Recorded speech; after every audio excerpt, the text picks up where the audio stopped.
কি বলছে? রাবণকে যারা শত্রু ভাবে রামের, তারা ভুল করছেন।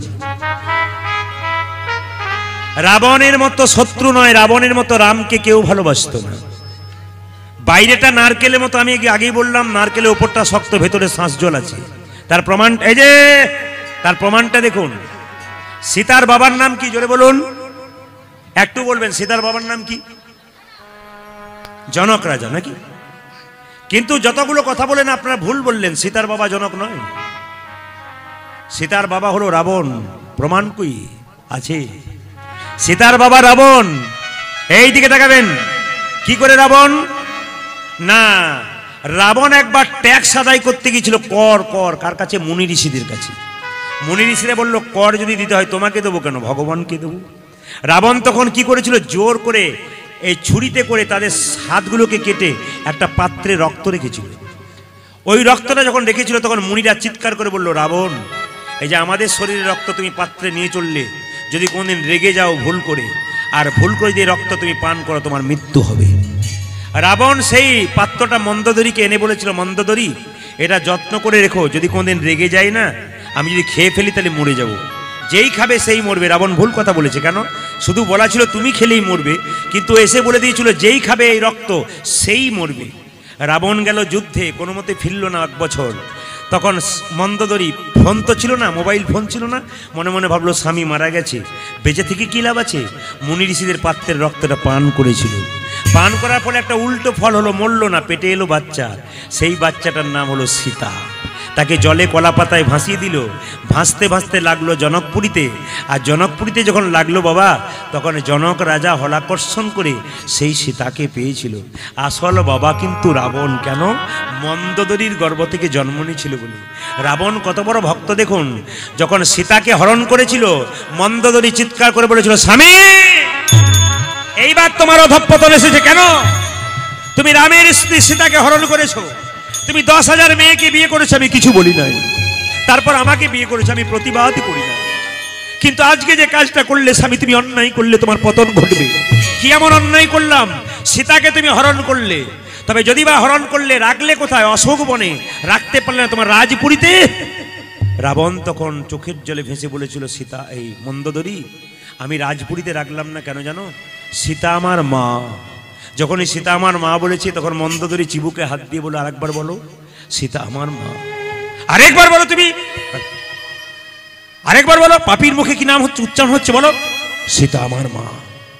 সীতা যদি তোমার মা, অশোক বনে রাখলে কেন? রাজপুরীতে রাখলে না কেন? রাবণ বলছে, মন্দোদরী, এটা শুনতে রাজপুরী, দেখতে রাজপুরী, কিন্তু এটা তো পাপের পুরী। যাকে আমি মা বলে ডেকেছি, তাকে কি পাপের পুরীতে কখনো রাখতে পারি? তাকে আমি অশোক বনে রেখেছি। অশোক মানে কি?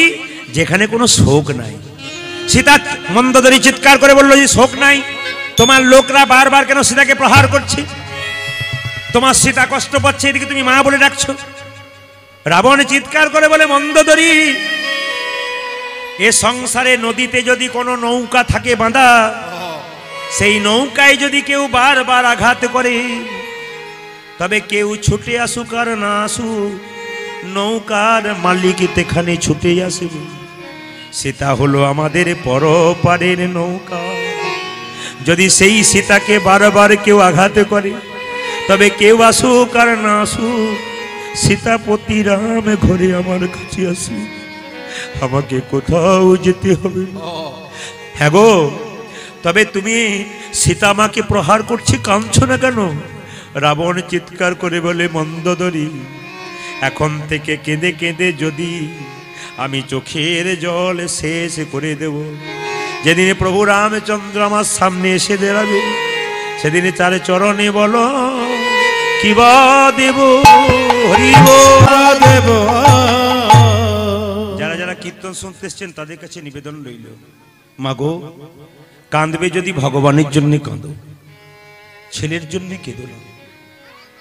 আপেল, কলা, লেবু মন্দিরে যাও, ভগবান খায় না। ভগবান দেখে চোখের জল কতটা আমাকে কি দিতে পেরেছি।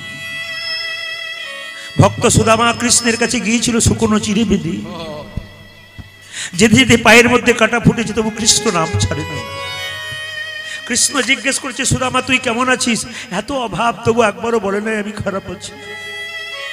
আমাদের অভাব থাকলে ভগবানের মন্দিরে বারবার বলি ঠাকুর গাড়ি দাও বাড়ি দাও, কিন্তু সুদামাকে দিকে তাকিয়ে দেখুন, সুদামা বারবার গোবিন্দের কাছে বলছে আমি খুব ভালো আছি। তুই ভালো আছিস বলে, হ্যাঁ ভগবান তো বলছে তুই কত ভালো আছিস আমি তো সব জানি, তবু তুই ভালোবাসিস বলছিস। সুদামা বলছে হ্যাঁ রে, ভগবানের মতো বন্ধু যার আছে তার আবার খারাপ থাকার কেন কথা আছে? এই জগতে সংসারের জন্য কেঁদো না মা, কাঁদবে যদি ভগবানের জন্য কাঁদো। ছেলের জন্য কাঁদবে, মেয়ের জন্য কাঁদবে, শেষে ছেলে মেয়ে প্রশ্ন করবে তুমি আমার জন্য কি করেছো। কিন্তু ভগবানের জন্য যদি একবার কেউ কাঁদতে পারে বাবা, ভগবান তার ঋণ রাখে না।